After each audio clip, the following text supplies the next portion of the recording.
Inilah rekaman detik-detik memperlihatkan sejumlah kendaraan tempur Ukraina diserang granat Rusia.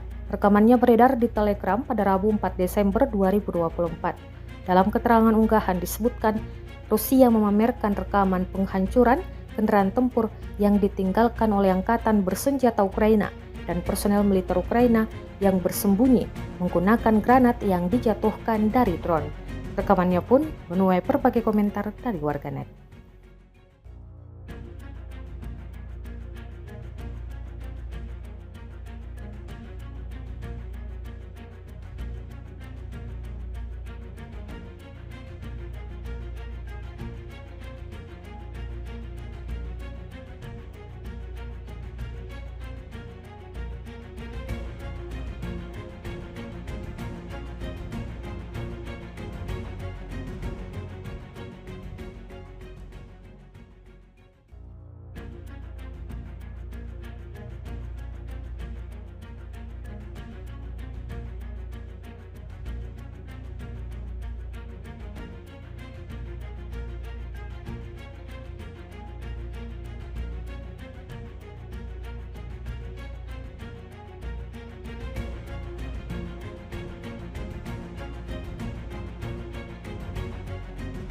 Download Tribun X sekarang, menghadirkan lokal menjadi Indonesia.